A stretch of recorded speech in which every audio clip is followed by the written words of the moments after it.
la dernière fois, on a traité le premier sujet qu'on n'a pas terminé. Donc aujourd'hui, je vais finir ce sujet avant de commencer le deuxième sujet.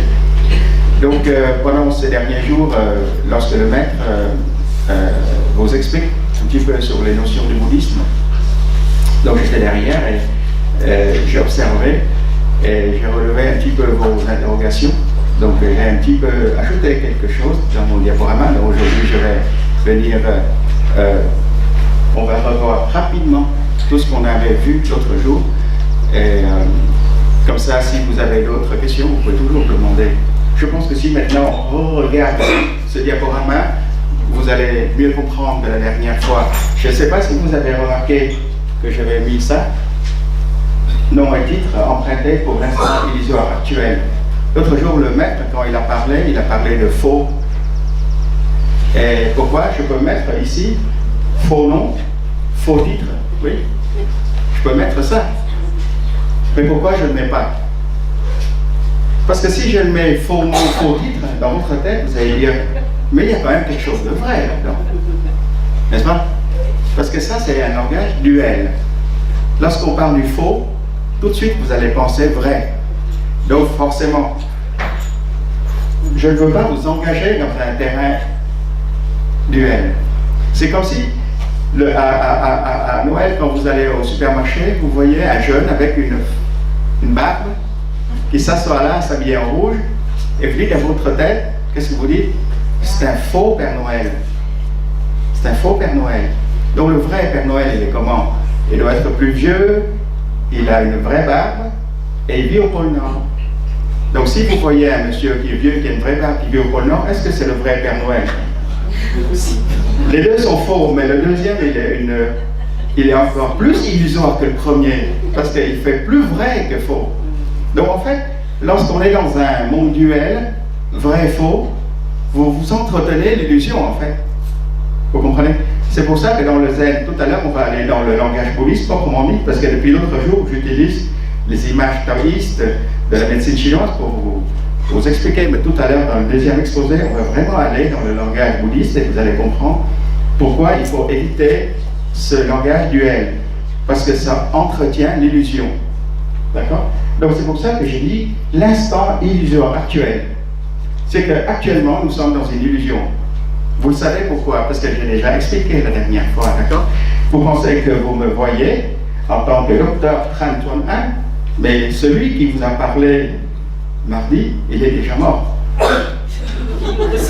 Il est déjà mort, et même plusieurs fois déjà. Donc j'ai encore emprunté, encore une fois, son nom et son titre pour être là ici avec vous. Hein. Donc en fait, nous sommes des illusionnistes. Hein. C'est comme le maître hier, il nous a sorti le lapin crétin du chapeau. Donc je passe rapidement que la souffrance est le premier enseignement du Bouddha, d'accord, qu'il a parlé des 4 nobles vérités, que contrairement à l'esprit occidental qui pense que nous sommes nés, nous sommes créés par Dieu pour être heureux sur cette terre, et lorsque le malheur nous arrive, on est surpris parce qu'on n'a pas de chance. On n'a pas de chance. Pourquoi on souffre alors que les autres sont heureux? Mais alors ici, dans la spiritualité orientale, c'est exactement l'inverse. Lorsque vous êtes né dans la souffrance. La vie est souffrance. Donc lorsque vous avez des bons moments dans la vie, que vous êtes bien, profitez-en. Parce que le jour où vous serez malade, vous vieillirez, ça c'est inévitable. Hein, c'est normal, c'est le cours normal de la vie. Donc, ne pas se prendre la tête pour ça. De toute façon, dès l'instant que vous naissez, vous savez que vous allez devoir mourir. Et ça, c'est inévitable. Et c'est ça la souffrance. Donc, on a parlé de la vacuité.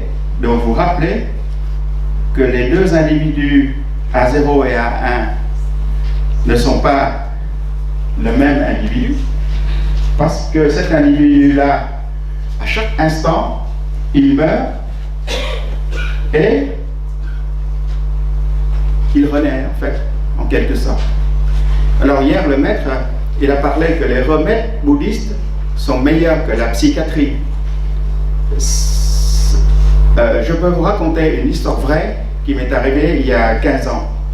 C'était une jeune fille de 23 ans qui est venue consulter pour des crises d'angoisse et elle est envoyée par un psychiatre. Alors je me suis dit, mais c'est la première fois qu'un psychiatre m'envoie une patiente, 23 ans. Elle me raconte que quand elle a des crises d'angoisse, elle se tape la tête contre le mur. Et elle a envie de se suicider tellement la crise d'angoisse, ça lui prend comme ça. Elle se fait hospitaliser avec des piqûres de calmant et tout. Et donc je me suis dit, c'est incroyable. Et je regardais dans son histoire, en fait, elle est sous neuroleptique, elle est sous antidépresseur, elle est sous anxiolytique, elle a 5-6 médicaments comme ça, psychotropes, et ça ne marche pas. Et elle suit le psychiatre depuis des années, et ça ne marche pas. Alors, lorsqu'on a discuté ensemble, elle m'a révélé qu'elle était violée à l'âge de 13 ans. Et c'était un viol qui est très traumatisant. Et depuis, elle a dit que son corps, il est souillé.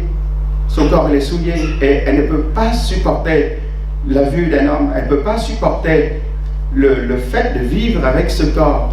Et ça lui donne des crises d'angoisse chaque fois qu'il y pense à ces souvenirs-là. Comment faire? Vous voyez, c'est là où je lui ai expliqué que la fille qui avait 13 ans, qui a été violée, avec la fille qu'elle est maintenant, ce n'est plus la même personne. Elle est déjà morte plusieurs fois, son corps s'est complètement renouvelé. La seule chose qui relie les deux, c'est le souvenir. D'accord? C'est le souvenir. Donc il suffit de lâcher ce souvenir et se rendre compte que nous sommes nouveaux à chaque instant. À chaque instant, vous mourrez et vous renouvelez à chaque instant. Et on a travaillé comme ça pendant 2 ans. Je suis dans des exercices de respiration, de lâcher prise.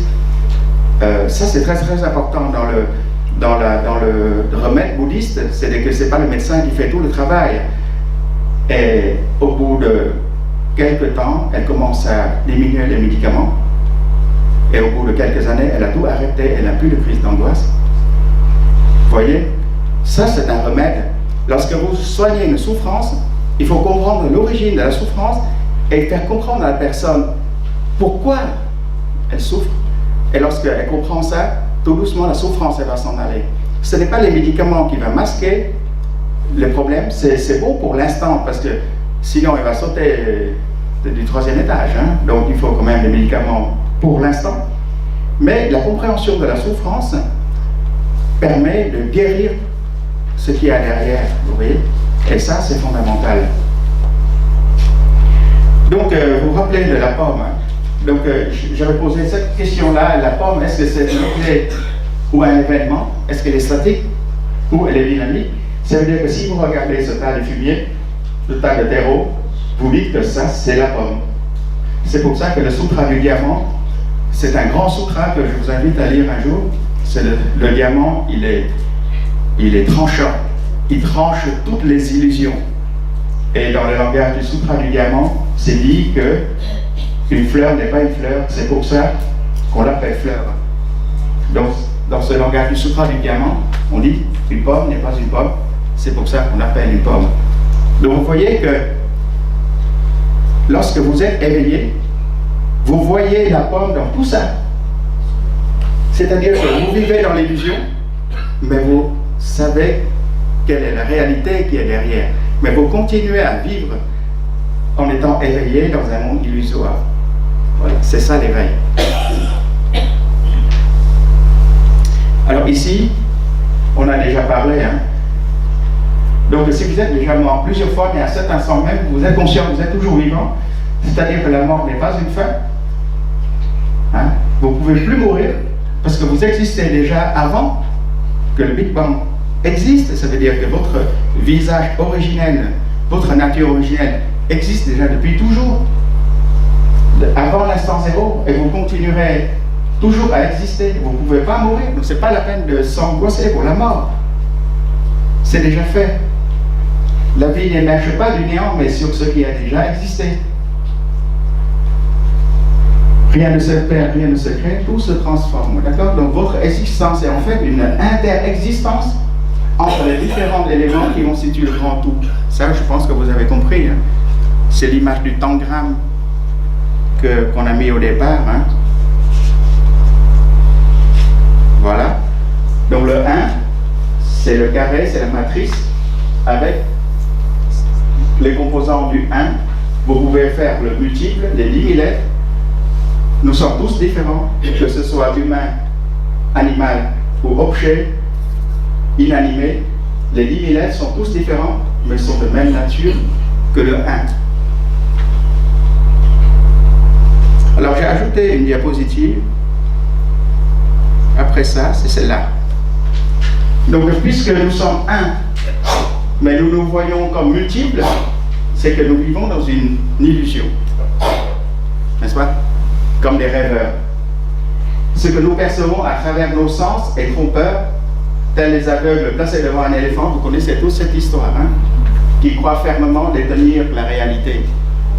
Si vous ne touchez pas l'éléphant, à ce moment-là, vous n'allez pas dire qu'il est comme un photo.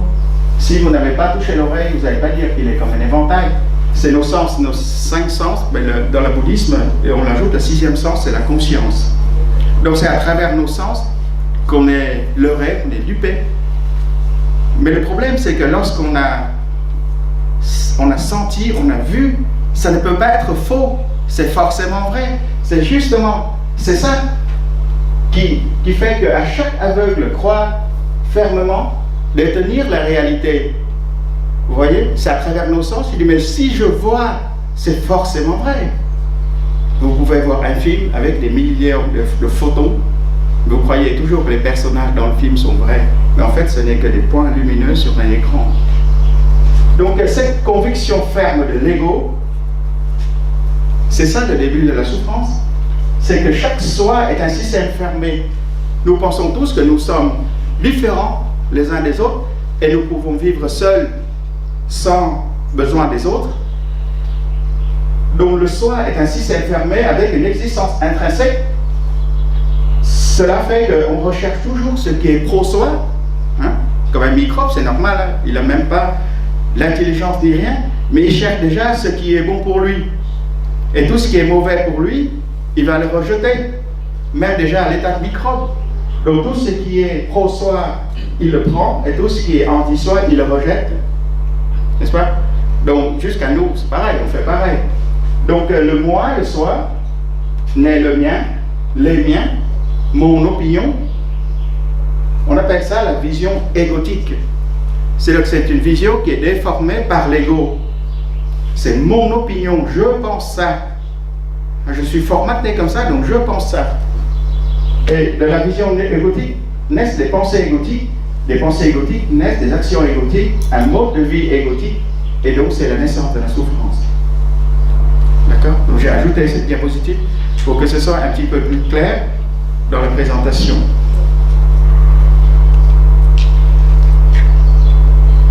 Alors, on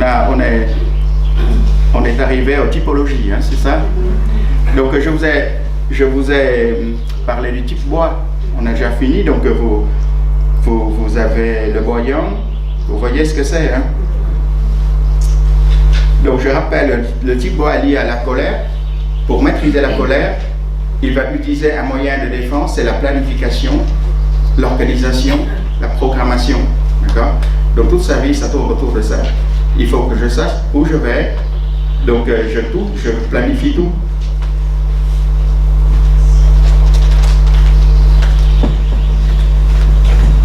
Donc maintenant on va arriver au feu.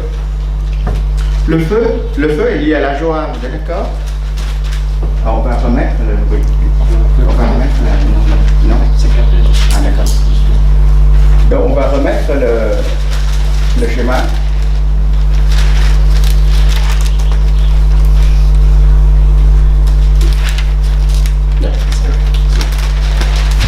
Donc le mot étant lié à la colère.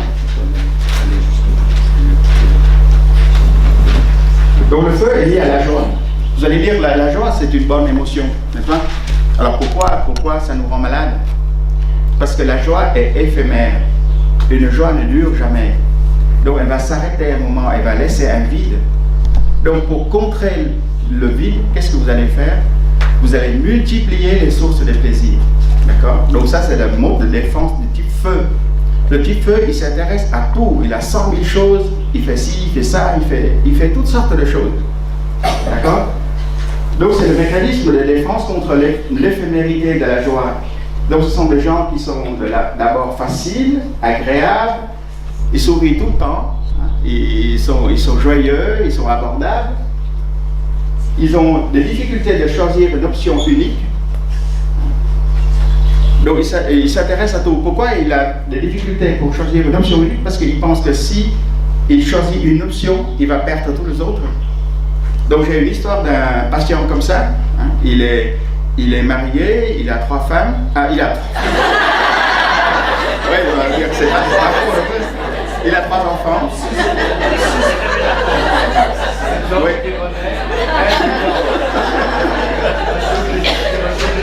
Mais effectivement, c'est un coureur de jupons. Donc il a plein de copines, quoi. Il a plein. Et il n'arrête pas de tromper sa femme. Et chaque fois qu'il n'y a plus personne, il vient me voir dans un état dépressif, mais important, quoi. Et je lui dis, mais pourquoi vous faites ça? Il a dit, parce que c'est la femme A, par exemple, elle a telle qualité, la femme B a telle qualité, la femme C a telle qualité, mais comme je ne trouve pas de femme qui a toutes ces qualités-là, eh ben, je ne peux pas choisir. Donc, il faut que je sorte avec toutes ces femmes. Vous voyez, c'est l'insatiabilité, voilà. Il a toujours une fascination devant une nouveauté et il résiste rarement et difficilement aux tentations, même très risquées. Il résiste rarement aux tentations et il a un mode zapper quand il est stressé. C'est que par exemple, il dit bon, mais je vais passer l'examen bientôt dans une semaine, et bien, ce soir je vais aller au cinéma pour avoir un peu de plaisir avant la semaine de souffrance. Vous voyez, c'est-à-dire qu'il va, chaque fois qu'il va penser qu'il va galérer, et bien, il va trouver un moyen pour trouver un peu de plaisir. Voilà. Et lorsqu'il est mal maîtrisé, comme il va partout, donc ça entraîne une addiction au sexe, au jeu, à la drogue. Hein. Et lorsqu'il n'a plus de source de plaisir, il va faire une dépression parce qu'il ne supporte pas le vide. Donc le feu est lié au vaisseau, au cœur, vous voyez. C'est les pathologies cardiovasculaires qui le menacent. Hein. Donc infarctus, AVC, tout ça. Donc, je vous montre quelques images des personnalités feu. Donc, vous voyez qu'ils sont toujours foufous. Ils ont toujours le sourire. Hein, toujours le sourire. Le sourire quasi permanent, c'est le signature du type feu. C'est l'énergie de la joie qui sort à l'extérieur. Et puis, il a une grande créativité. Dans sa tête, il y a toujours quelque chose qui est nouveau. Ça mouline sans arrêt, quoi. Et puis il y a une grande avidité aussi, quoi. Il est insatiable. Donc vous voyez, Berlusconi c'est pareil. Regardez, il y a toujours la banane. Hein. J'ai vu une fois un article, il y avait 24 maîtresses et que des top modèles. Ça c'est vraiment le feu dans toute sa splendeur.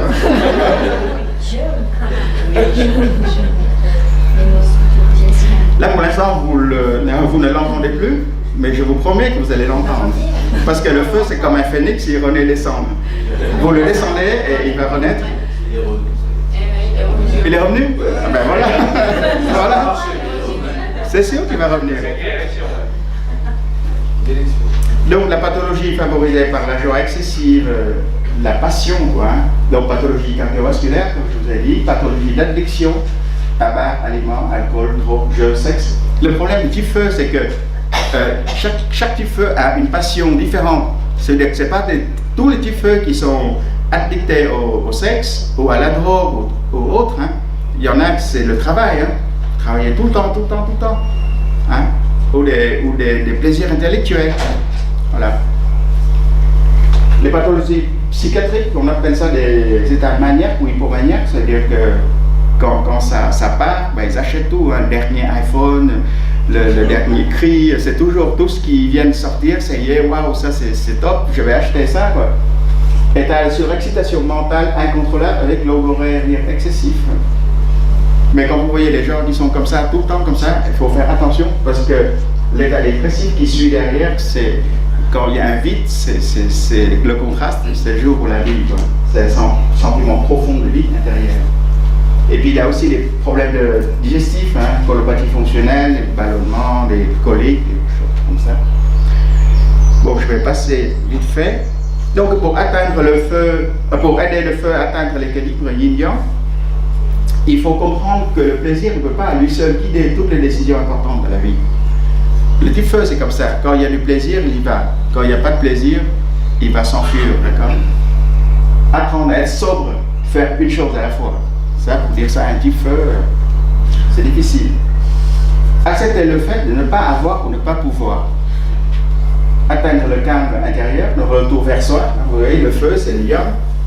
Donc, lorsqu'il évolue, il va prendre les qualités du yin, qui est le métal. Le métal, c'est l'immobilité, c'est l'énergie qui va vers soi. D'accord. C'est équilibre, la dispersion vers les projets multiples.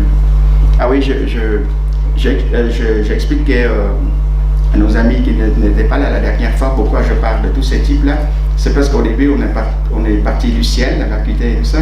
Après, on est descendu 10 000 êtres. Donc, c'est pour ça qu'on a expliqué la différence entre les différentes personnes, pourquoi nous souffrons toujours de la même manière, avec les mêmes problèmes, avec les mêmes personnes. D'accord? Et après, dans le deuxième exposé, nous allons repartir de la terre vers le ciel. Donc, on fait le chemin inverse. Le type feuillis, c'est très spécial. C'est que l'énergie de la joie n'est pas assez forte pour allumer la joie. Donc, ce sont des gens qui désirent toujours l'impossible. Ils désirent des choses qu'ils ne peuvent jamais avoir. Par exemple, une femme, elle est amoureuse de quelqu'un qui est marié, par exemple, qui ne veut pas divorcer. Ou bien une femme qui ne peut pas avoir d'enfant, qui veut absolument avoir un enfant. Vous voyez, des choses impossibles. Donc, et puis il y a aussi des gens qui rêvent d'un amour parfait, c'est fusionnel.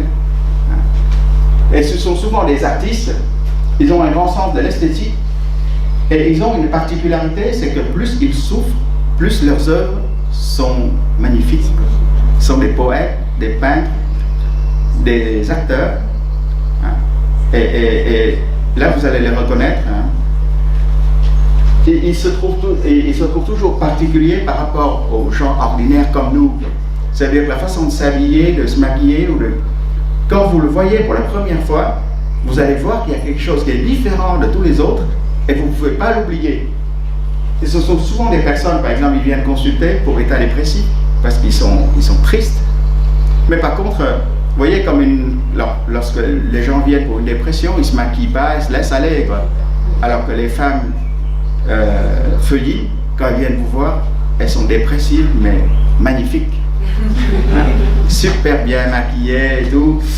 Et là, je me rappelle, il y a un maître, mon prof de médecine interne, qui dit que lorsque les femmes comme ça, elles viennent dans le cabinet, elles se déshabillent, il y a tous les externes qui tombent par terre. Ouais. À l'extrême, donc ce sont des personnes qui pensent que la société ne les comprenne pas, ne les comprend pas, donc ils vivent en marge de la société et ils peuvent sombrer dans l'addiction comme l'alcool, la drogue, pour compenser le plaisir qu'ils n'en ont pas. Là, vous voyez là, quelques personnages que tout le monde connaît. Donc, leur vie est une pièce de théâtre dramatique. Liz Taylor, 9 mariages. Elle s'est mariée 2 fois ou 4 fois avec Richard Burton. Mariée, divorcée. C'est ça, c'est le feuillis. C'est qu'elle désire l'impossible, mais lorsqu'elle l'a eu, ça devient banal. Elle va tout faire pour le faire partir. Et dès qu'il part, il devient inaccessible. Elle va tout faire pour le reconquérir. Vous voyez, c'est ça la relation avec la feuillis. Elle a fini dans l'alcoolisme. Donc Dalida, vous connaissez son histoire, des histoires d'amour, et puis à la fin finit par se suicider. Et le haut, qui c'est? Marilyn Monroe. C'est la même chose, C'est ça. Vous avez aussi leur histoire. Hein. Ce sont des poètes homosexuels, hein, avec un amour impossible. Et Verlaine a fini par tirer sur Rimbaud. Et après, ils se sont séparés. Et ils ont écrit des poèmes magnifiques. Et lorsque vous lisez un poème de Verlaine comme ça, vous comprenez le feuilling. C'est bien la pire peine de ne pas savoir pourquoi. Sans amour et sans haine, mon cœur a tant de peine.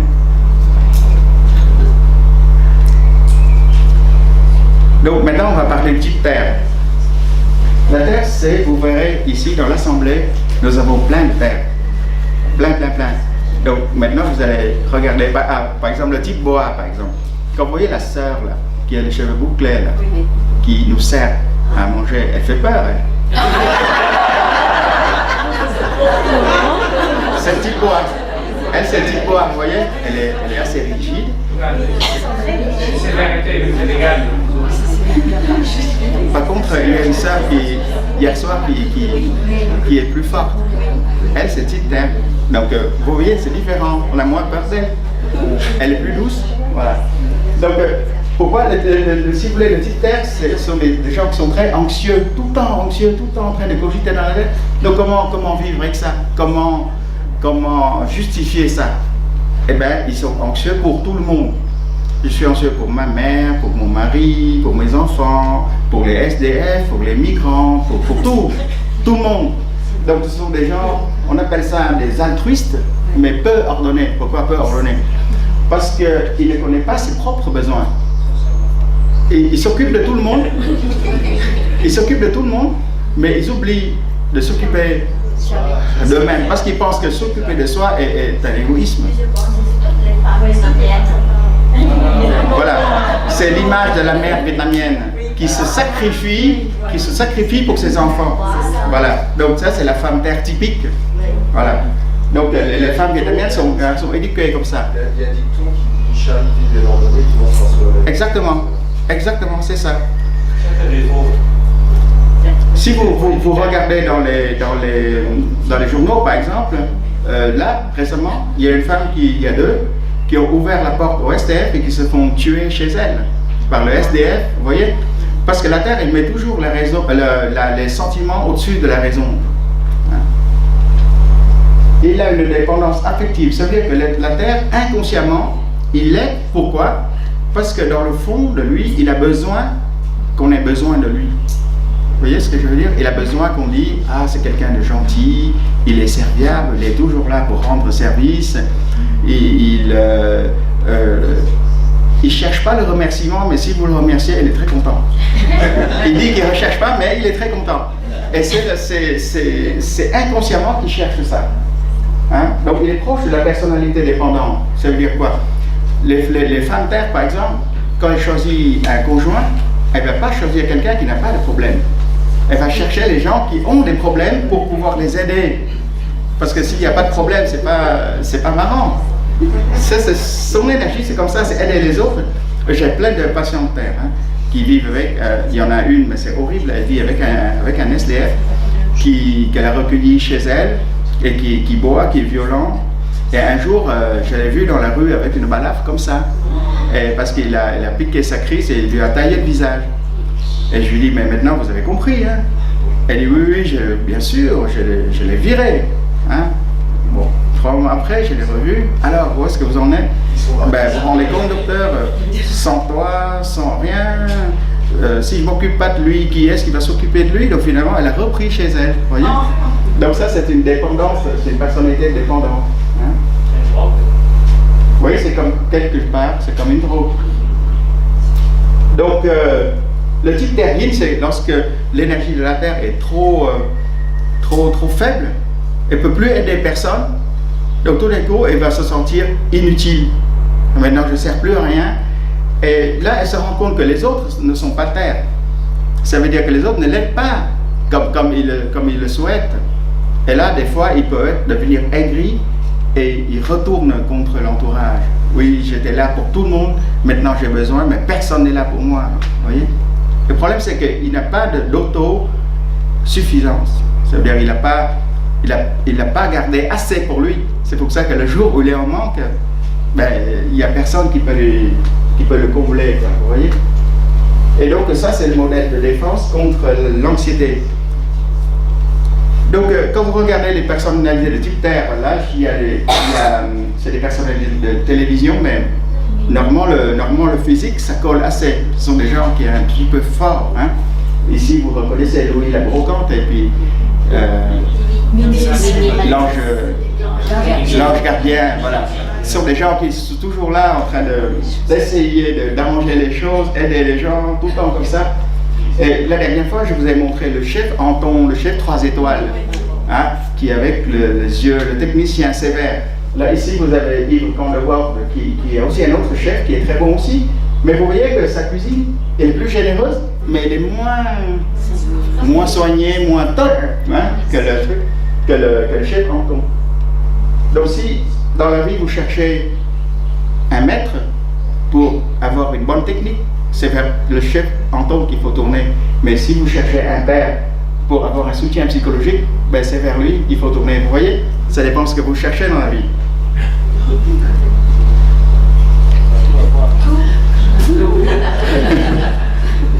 Dans les pathologies qui sont favorisées par l'anxiété excessive, pathologie métabolique, hein, la Terre, pourquoi les gens de type Terre sont forts? Parce qu'elles aiment bien manger, elles sont attirées par le sucré, hein, pour combler un vide. Donc diabète, obésité, les graisses qui augmentent, pathologie digestive, il y a aussi des troubles coliques, troubles gastriques, et puis les troubles psychiatriques, syndrome anxieux avec rumination, troubles du sommeil, dévalorisation de soi, troubles du comportement alimentaire, la boulimie, tout ça. Tout ça, ce sont des choses qui guettent souvent le type Terre. Donc pour aider le type Terre à atteindre l'équilibre yin-yang, il faut comprendre que s'occuper de soi n'est pas forcément de l'égoïsme. Donc je parle souvent de l'image de l'avion en décompression, c'est-à-dire que lorsque vous rentrez dans l'avion, vous avez des consignes de sécurité. Lorsque l'avion est en décompression, vous aurez des masses d'oxygène qui vont tomber. Donc mettez déjà vous le masque, et puis après, vous mettez le masque aux autres après, d'accord? Parce que si vous commencez à mettre les masques à vos enfants et vous tombez dans les pommes, il n'y a plus personne qui s'occupe des enfants. Voilà. Donc il faut déjà s'occuper de soi d'abord pour pouvoir s'occuper des autres, et ça, ce n'est pas de l'égoïsme. Et ça, c'est important. Apprendre à dire non. Ça, c'est très important, parce qu'un problème de souffrance du type Terre, c'est qu'il n'arrive pas à dire non. Quand on lui demande, il dit toujours oui, même s'il n'a pas envie, il dit quand même oui. Il faut apprendre à dire non lorsqu'on se sent incapable d'accepter la demande d'aide et ne pas sentir coupable d'avoir refusé d'aider autrui. Quand on ne peut pas, on ne peut pas. Ça, c'est très très important. Donc il faut atteindre l'indépendance affective, ça veut dire savoir être suffisant à soi-même. On n'a pas besoin toujours que les autres aient besoin de nous. Ça, c'est une sorte de fierté de la Terre, parce que dans un autre modèle de médecine chinoise, vous avez les 4 saisons, donc bois, feu, métal et eau ici, et la Terre est au centre. Donc la Terre, elle aime bien jouer un rôle central, ça veut dire que moi je suis là pour tout le monde, et si je ne suis pas là, tout va s'écrouler. Maintenant, le type métal. Donc, comme je vous ai expliqué la dernière fois, l'énergie du métal, c'est une énergie de l'automne. C'est-à-dire que, vous voyez, l'automne, la sève rentre à l'intérieur, les feuilles tombent. Donc, c'est une énergie qui va vers soi. L'énergie de la Terre, c'est une énergie qui va vers les autres. Et le métal, c'est une énergie qui va vers soi. Donc, quand vous voyez les types métal, ce sont des types qui sont introvertis. Ils sont très discrets. Ils parlent peu. Ils préfèrent observer, ce sont des grands observateurs. Ils ont des dossiers surtout, ils voient plein de choses, mais ils ne disent pas, ils gardent. Ben, des fois, quand vous discutez avec des types métal, ça vous étonne. Par exemple, j'ai des classes d'acupuncture, donc les élèves de type métal, souvent au fond, ils sont souvent au fond parce que c'est les meilleurs postes d'observation. Et donc, ils disent jamais rien. Dans le cours, ils ne posent jamais de questions, ils disent jamais rien. Et le jour où ils présentent leur mémoire, c'est là que vous dites, waouh, ils savent plein de choses, quoi. Ça veut dire que ce sont des grands observateurs qui sont très instruits parce que l'énergie va vers soi, hein. Donc ils cultivent, hein. Mais spontanément, ils ne vont pas venir vers vous et dire voilà, je sais ça, est-ce que tu veux, je partage avec toi. Non, c'est pas ça. Il est lent, il est secondaire, il a besoin du temps de digérer les informations. Et il est minimaliste, c'est-à-dire le feu, si vous voulez, l'adage du feu, c'est pourquoi se contenter du minimum alors qu'on peut avoir le maximum. Alors que le métal, il va dire pourquoi chercher le maximum alors que le minimum suffit. Vous voyez, c'est exactement l'inverse. Ça veut dire que on peut dire qu'ils sont radins, mais bon, c'est pas le terme, c'est pas le sens péjoratif, quoi. Ça veut dire qu'ils sont économes. Ils disent que ça suffit, quoi. Si vous avez un iPhone 4 qui marche encore, c'est pas la peine d'acheter l'iPhone 8, quoi. Hein. C'est ça. Voilà. Son problème de type métal, c'est qu'il a besoin de préserver son monde intérieur. Ils ont horreur qu'on piétine sur leur monde.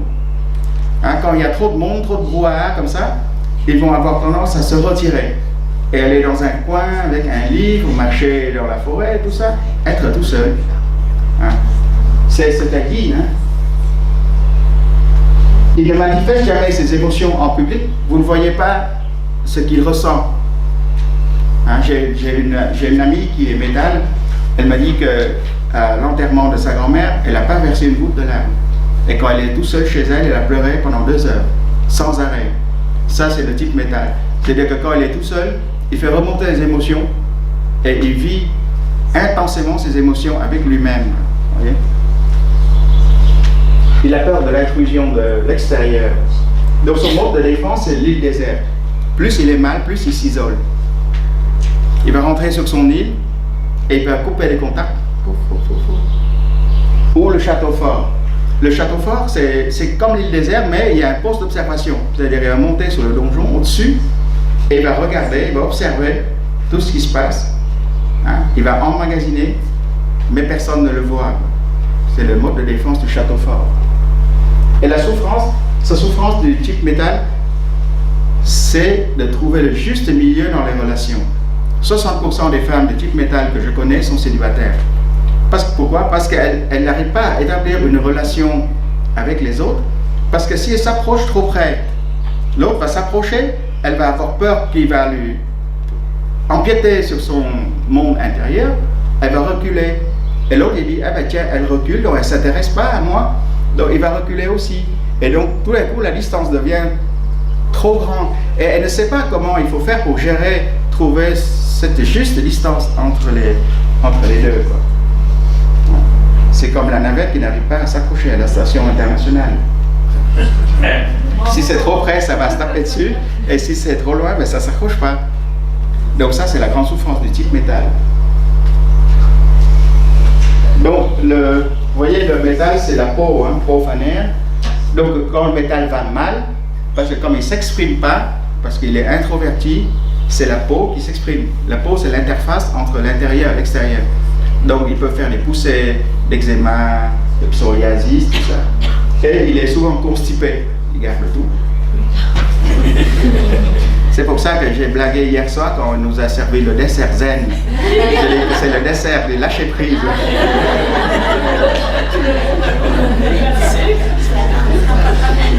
C'est le pruneau d'agent. Donc vous voyez quelques personnages. Si vous voulez, pour faire de la politique avec le métal, c'est difficile parce qu'on a l'impression qu'il ne fait rien. Et vous voyez, Canteloup, quand il représente Jean Marégo, il représente quelqu'un qui s'endort, hein, qui ne fait rien. Jean-Jacques Goldman, vous voyez, cette personnalité préférée des Français, il est tellement célèbre, il fait plein de choses, mais il a horreur d'être sur scène. Et maintenant, il vit à Londres, loin de toutes ces caméras et tout ça. Ce sont des gens qui n'aiment pas se montrer, n'aiment pas être visibles. Bon, le métandine, c'est comme le métallian, mais c'est pire, ça veut dire qu'il va être repli sur le passé et rumine ça. Hein. Donc, plus il replie vers le passé, surtout si le passé est douloureux, ben, il va sentir que l'énergie n'est pas suffisante pour qu'il aille vers les autres, hein, pour se raccorder avec les autres. Donc, c'est quelqu'un qui va s'enfermer de plus en plus. Donc pour atteindre, les pathologies favorisées par la tristesse, le métal est lié à la tristesse. Hein. Donc l'enfouissement de la tristesse est le moyen de défense du métal contre la tristesse. C'est-à-dire que j'enfuis au fond de moi et je ne le fais pas monter à mon visage. Donc cutané, j'ai dit, psychiatrique, ce sont les personnalités, on appelle ça les personnalités schizoïdes. Ça veut dire qu'ils ont une froideur émotionnelle avec un détachement de la... qui sont, pour vous avez aussi, ce sont des gens froids qui ne manifestent aucune émotion. Quoi. Bon, on ne va pas s'étendre là-dessus. Donc pour aider le métal à atteindre l'équilibre yin-yang, donc il faut être vigilant face à l'isolement qui peut gâcher beaucoup de relations intéressantes. C'est le conseil que je donne aux patients qui sont métal. Apprendre à s'ouvrir aux autres en nourrissant régulièrement des liens positifs, en évitant les coupures trop prolongées, parce que le métal, des fois, il a besoin de couper, il a besoin de s'en aller, d'être tranquille. Ça, tout à l'heure, j'appelais ça des épisodes sous-marines. Le sous-marin plonge. Et puis après, il va remonter, mais très très longtemps après. En faisant confiance à son entourage, famille, amis, collègues, et travailler la générosité et l'altruisme. Maintenant, on va arriver à la fin, et ça, c'est le type le plus difficile, parce que vous verrez, si vous êtes sincère avec vous-même, dans cette salle-là, il y a beaucoup de types O, il y en a beaucoup. Mais le problème, c'est que la peur est une émotion qu'on n'aime pas que les autres voient. Donc, on cache. Comment on le cache? Eh bien, par deux mécanismes. Soit le type O-Yin, c'est le mécanisme phobique. Ça veut dire que lorsqu'il y a une menace, je m'enfuis, je m'en vais. Je vais trouver un prétexte, je vais partir. Et le type O-Yang, c'est l'inverse. C'est l'attaque préventive. C'est-à-dire que dès que je vois une menace, j'attaque tout de suite, je cogne. Plus il a peur, plus il cogne fort. Hein? Voilà, c'est ça. Donc, vous voyez les gens, vous ne savez pas qu'ils ont peur, parce qu'ils sont tellement agressifs que ça vous fait peur. Ils vous font peur. Mais quand ils vous font peur, c'est qu'ils ont peur de vous. D'accord? Ce sont des gens qui se sentent intuitifs. Pourquoi? Parce que quand vous grandissez avec la peur depuis l'enfance, eh bien, vous développez un scanner qui est très performant. Lorsque vous voyez quelqu'un, vous le scannez de la tête jusqu'au pied, et vous voyez est-ce qu'il y a une menace derrière, est-ce qu'il y a un homme qui s'ouvre, quelle est son intention, est-ce que c'est la vraie intention, est-ce qu'on peut lui faire confiance, vous voyez? Et pour détecter les types O, je pose souvent des questions simples. Par exemple, êtes-vous pessimiste ou optimiste? Souvent on dit optimiste. Alors je dis, est-ce que pour vous le monde va bien ou va mal en ce moment? Oh non, va très très mal. Vous voyez que ça, c'est pas l'optimisme. Hein? Et puis, est-ce que pour vous, la notion de la justice est importante? Ça veut dire oui, la justice pour moi c'est très très important. Parce que le type O-Yang surtout, il passe la vie à se battre contre l'injustice. Il a une notion de justice comme Zorro. C'est-à-dire que dès qu'il voit un truc, il sort son épée et il va combattre l'injustice. Et c'est ça qui fait sa souffrance. Parce qu'il casse tout dans le salon quand il se bat. Et c'est lui, après, quand on lui envoie la facture, mais il dit pourquoi c'est Zorro qui doit payer la facture? Et donc il y a encore plus d'injustice que c'est comme ça. Mais il ne se rend pas compte que c'est lui qui a créé tous ces dégâts-là. Donc j'ai dit que, en fait, j'appelle ça le surarmement. Hein? Quand je vois des patients hauts comme ça qui viennent dans les grandes souffrances parce qu'il y a des conflits interminables avec l'entourage, la première chose que je leur dis, déposez les armes. Quand vous avez peur et on vous dit déposez les armes, enlevez l'armure, vous pensez quoi? Il est fou. Mais c'est comme ça que vous arrivez à vaincre la peur. Parce que c'est pas parce que plus vous êtes armé, plus vous êtes protégé par les gilets pare-balles, plus vous aurez peur. C'est comme les Américains, vous verrez, c'est l'escalade. Hein? Quand vous baladez avec un pistolet dans la poche, c'est que vous voyez les ennemis partout. Dès qu'il y en a un, hop, attention, parce que sinon je vais le neutraliser tout de suite, quoi. Donc vous voyez, c'est pas le fait d'être armé, protégé, qui va vous enlever la peur. Vous voyez, ça c'est la souffrance vraiment. La peur, c'est une vraie souffrance. Donc toute sa vie, ses motivations tournent autour de la peur. Son interrogatoire fait peur. Quand il y a des gens qui viennent et qui racontent leur vie depuis l'enfance, il y avait tellement de souffrance. Partout, à chaque étape de la vie, mais je me suis dit, mais comment est-ce possible que toutes ces souffrances-là arrivent sur une seule personne, son interrogatoire fait peur. Vous savez pourquoi? Parce que nous avons tous des filtres dans notre tête. Le feu, par exemple, c'est l'inverse. Depuis son enfance, tous les événements qui le font souffrir, il les enlève. Il ne garde que ce qui est positif parce que c'est quelqu'un qui est très optimiste. Donc il veut que la joie dans sa vie. Tout ce qui ne donne pas le plaisir, il enlève. Donc si vous lui posez des questions sur son enfance, ben, il va garder des choses positives. Alors le type O, comme il a peur, tout ce qu'il a vécu comme douloureux, il ne veut pas le revivre. Donc il va garder ça comme des expériences. Vous voyez? Donc c'est pour ça que à la fin de votre vie, une fois que vous avez filtré tous les éléments positifs et vous gardez que les événements négatifs, à ce moment-là, votre vie devient horrible. Donc ce sont, lorsqu'ils régressent, hein, là c'est pas quand ils régressent, ce sont des personnalités à problème. C'est-à-dire qu'ils aiment bien, par exemple, dans une entreprise, quand ils sentent que leur place est menacée par quelqu'un d'autre qui est plus compétent, par exemple, ils vont essayer de semer les discordes, des zizanies, pour essayer d'éliminer la personne qui est menaçante. Donc il est proche de la personnalité paranoïaque dans la psychiatrie.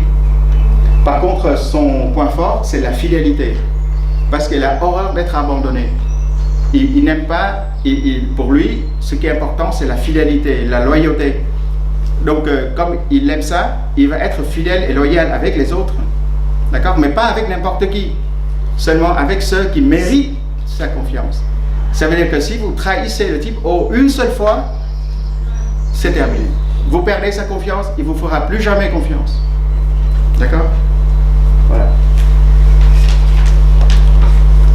Donc, plus il a peur, plus il fait peur. Ici, c'est le premier empereur de Chine, vous voyez. Et lui, il est réputé très cruel. Chaque fois qu'il y a une menace, quelqu'un qui veut l'empoisonner, qui veut le tuer, il le torture et il montre à tout le monde, regardez ce qui vous arrive. Si vous rebellez contre moi, mais ça veut dire que moi, j'ai très peur de vous. Et la protection, c'est quelque chose qui montre la peur. Hein. Même dans l'au-delà, il a fait toute une armée de terpites pour le protéger même quand il sera mort.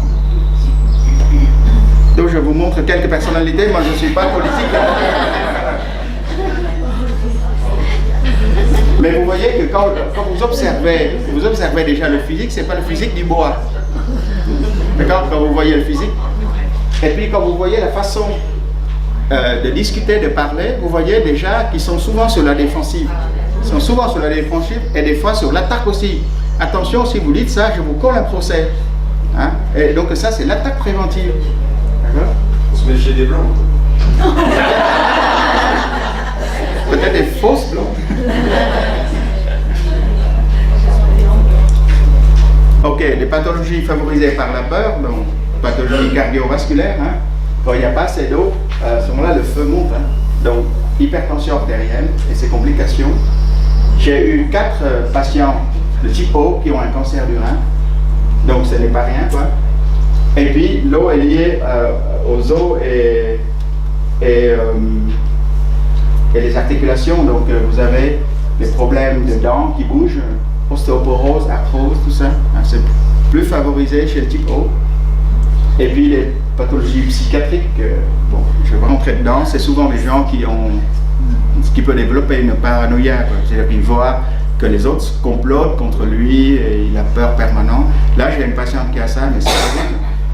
Elle a dit, vous vous rendez compte, tout le gouvernement est contre moi.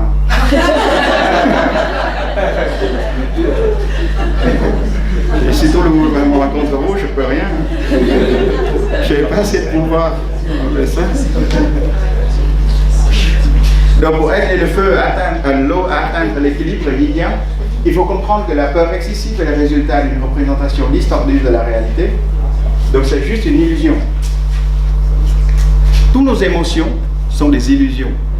Si nous souffrons à cause de nos émotions, c'est parce que nous vivons dans l'illusion. D'accord? Et alors, une émotion, c'est nous qui la font apparaître, donc c'est nous-mêmes qui peuvent le faire disparaître. Donc, apprendre à faire confiance à soi-même, aux autres et à la vie, en éliminant les pensées pessimistes. Hein, tout est une question d'interprétation. En lâchant le réflexe automatique de défense. Donc, déposer les armes. Chaque fois qu'on dit quelque chose, c'est pas forcément contre vous. C'est juste qu'on dit comme ça. Mais l'eau, il prend tout parce que comme il a tellement peur, il gonfle son ego. Et donc l'ego de type O est très grand. Donc dès que vous touchez un truc, il dit mais tiens, il a quelque chose contre moi, il veut me dévaloriser. Et tout de suite, ils réagissent. D'accord? Donc type O, il faut faire attention. Tout n'est pas que danger ou attaque. Et atteindre la paix réelle dans son cœur, dans son esprit. D'accord? Au total. Oui?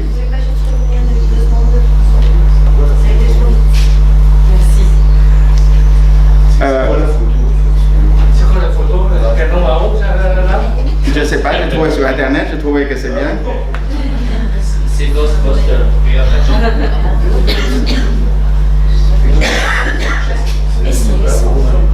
Superwoman. Donc, ça, on n'a pas trop le temps de développer, mais vous savez que chaque fois que vous êtes dans une typo, vous pouvez évoluer, c'est-à-dire en prenant toutes les qualités des autres éléments, comme vous pouvez régresser, c'est-à-dire en prenant tous les défauts des autres éléments. Donc, dans le bouddhisme, on a un terme qui s'appelle To. To, ça veut dire réparer, auto-réparation, et cultiver la sagesse. D'accord? Donc, c'est en pratiquant tous les jours, en observant les émotions lorsqu'elles commencent à naître, en observant la part de l'ego dans toutes vos souffrances, vous réduisez, et un jour vous allez sortir de la souffrance. Et il existe une 16e typologie, j'appelle ça la typologie de l'homme réalisé. L'homme réalisé, c'est celui qui a reconnu son visage originel. Donc, il vit dans l'éveil, il prend les qualités des 5 mouvements et il enlève les défauts, tout doucement les défauts des 5 mouvements. Et là, je vous mets un texte taoïste qui est extraordinaire, celui qui est parvenu au comble du vide, la notion de la vacuité qu'on garde fermement le repos. Tout à l'heure, je vous expliquerai. Lorsque vous arrivez à la vacuité c'est le non-concept, donc c'est l'immobilisme parfait. Les lits naissent ensemble, nous, multiples, chacun d'eux revient à son origine, revenir vers la vacuité. Revenir à son origine s'appelle être en repos. Être en repos s'appelle revenir à la vie. Maintenant, nous sommes morts. Nous sommes des morts vivants, en fait. Lorsque nous éveillons, nous revenons vers la vie. Revenir à la vie s'appelle constant. Savoir être constant s'appelle être éveillé. Être éveillé, c'est le Bouddha. Celui qui ne sait pas être constant s'abandonne au désordre et s'attire les malheurs. Celui qui sait être constant a une âme large. Je mets l'âme large en bleu parce que ça me fait rappeler un parabole du Bouddha. Il y a une dame je sais pas, c'est pas exactement comme ça, mais l'idée, quoi. Il y a une dame qui est venue voir le Bouddha, qui lui dit, voilà, je en veux à une autre personne depuis plus de 20 ans, et j'arrive pas à lui pardonner. Comment je vais faire? Donc le Bouddha a dit, prends une poignée de sel, jette-le dans un verre d'eau. Est-ce que l'eau est encore buvable? Il dit non, l'eau est imbuvable. Maintenant, prenez la même poignée de sel, jetez-la dans la rivière. Est-ce que l'eau est toujours buvable? Et oui, l'eau est toujours buvable. Donc, si votre cœur, votre âme est aussi large qu'un verre d'eau, une poignée de sel va le rendre imbuvable. Mais si votre âme, votre cœur est aussi grand que la rivière, la poignée de sel ne fait absolument rien. Vous voyez? Ça, c'est le sens de l'âme large. Celui qui a une âme large est juste. Celui qui est juste devient roi. Celui qui est roi s'associe au ciel. Celui qui s'associe à limite le Tao ou la vacuité. Celui qui imite le Tao subsiste longtemps, jusqu'à la fin de sa vie. Il n'est jamais exposé à aucun danger. C'est extraordinaire. Hein?